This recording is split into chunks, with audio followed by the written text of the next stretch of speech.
당이 지금 추진하고 있는 내란 특별재판부 관련해서 위헌 논란도 좀 있고 해서 대통령께서 실제로 어떤 생각을 하고 계신지 좀 의견을. 우리가 삼권 분립에 대해서 약간의 오해가 있는데요. 감시와 견제, 견제와 균형, 이게 삼권 분립의 핵심 가치죠. 임명 권력은 선출 권력으로부터 2차적으로 권한을 다시 나눠받은 거예요. 근데 이걸 우리가 가끔씩 망각해요. 가장 최종적으로 강력하게 존중돼야 될 게 바로 국민의 주권 의지다. 위헌 얘기하던데 그게 뭐 위헌이에요? 그렇게 논쟁을 하면 안 된다는 거예요. 헌법에 그래 돼 있죠. 판사는 대법관이 임명한다. 대법원을 최종심으로 한다. 그렇게 하면 되잖아요. 자, 근데 법원행정처는 내란 재판부에 대해서 뭐라고 그랬어요? 사법부 독립 침해 소지가 있다고 했습니다. 사법권. 야, 이건 영사로 봅시다. 사법부 독립에 대한 침해의 소지가 있다. 자, 법원장 회의가 있었죠. 거기서 뭐라고 했어요? 10일 오후 2시부터 7시간 반 동안 진행된 전국 대법원장 회의 직후에 대법원은 내란 재판 설치에 대해 신중한 접근이 필요하다는 의견이 다수 제기됐다고 합니다. 안 하겠다는 소리예요. 그날 조희대 대법원장은 뭐라고 했습니까?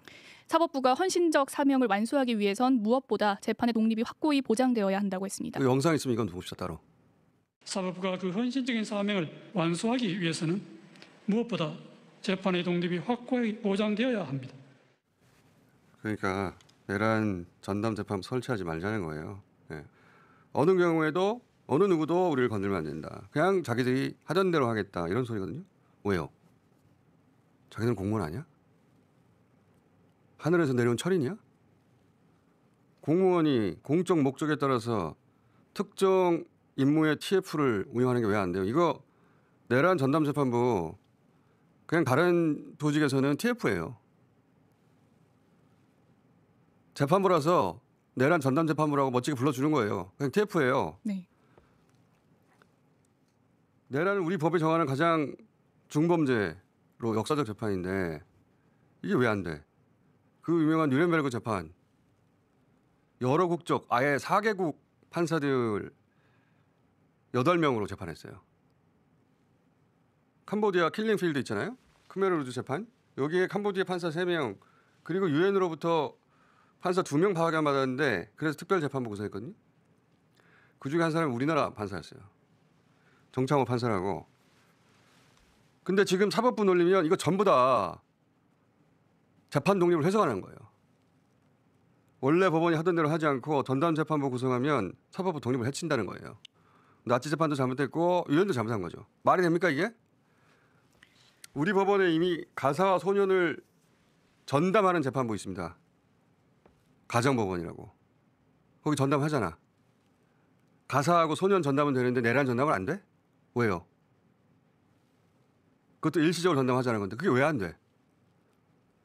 한정혜 정책위의장도 어제 같은 취지 이야기를 했죠. 그렇습니다. 어제 국회 기자간담회에서 별도 법원도 아니고 서울중앙지법 형사합의부 내란 전담 재판부를 설치하자는 것인데 무슨 문제인지 잘 모르겠다고도 했습니다. 이건 영상으로 봅시다.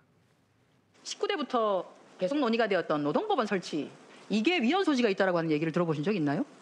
없으시죠. 지금 우리가 하고자 하는 것은 별도 법원을 설치하는 것도 아니고 서울중앙법원 형사합의부에 내란 전담부를 설치하자고 하는 것인데 이게 사실 무슨 문제인지는 잘 모르겠습니다. 우리가 지금 이 건에 대해서 이렇게 판단해라 저렇게 판단해라라고 하는 것이 아니지 않습니까? 자, 저는 여기서 브라질 얘기를 하지 않을 수 없는데 우리나라하고 매우 유사한 일이 있었거든요. 브라질에서. 윤석열의 12월 3일 네. 계엄은 친미 구테타 형식으로 저지른 내란인데 브라질 소우네라우 전 대통령은 구테타 모의들을 장군들과 하거든요. 부정선거 주장하면서 룰라 대통령 대법관 암살, 폭동 모의를 해요. 실제 우리나라 서부지법 영상처럼 폭동처럼 브라질 국회의사당인데 하고 대법원 폭동을 일으켰어요. 근데 장군들이 겁을 먹는 바람에 본격적인 구테타를 무산됐거든요. 미수죠. 그걸로 올해 2월 18일에 기소가 됐는데 그런데 지난주에 선고가 있었죠. 그렇습니다. 27년 3개월 징역형을 선고했습니다. 지난 2월 기소했는데 이미 선고됐어요. 대법이. 이 재판 과정은 당연히 생중계됐고 박근혜 때도 6개월 만에 끝났어요. 열심히.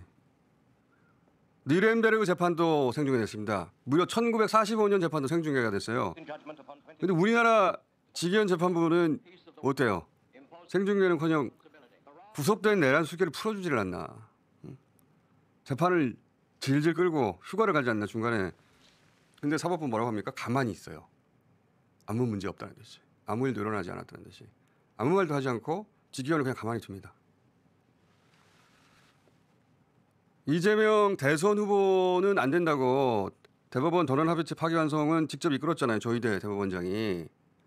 그 다시 한번 봅시다. 오랜만에. 원심 판결을 파기하고 사건을 서울 고등법원에 완송한다. 그럴 때는 단 9일 만에 전무후무한 속도로 판결하더니 이 내란 재판은 세워라 내라 하는데 못 본 척해요. 아무 문제 없다. 아무 조치도 안 해요. 근데 어떻게 가만히 있어 우리가. TF 구성하라고. 뭐 이 말도 못해. 이러다가 윤석열 풀려날지도 모르겠는데. 그래서 사법부 내에 중앙지법 내에 설치하라는 거잖아요. 기존 판사들로. 직위원 말고. 자, 어떻게 두고만 봅니까? 대한민국에 사법부만 있어요? 사법부 하는데 그냥 두는 게 대한민국에서 가장 중요한 가치입니까?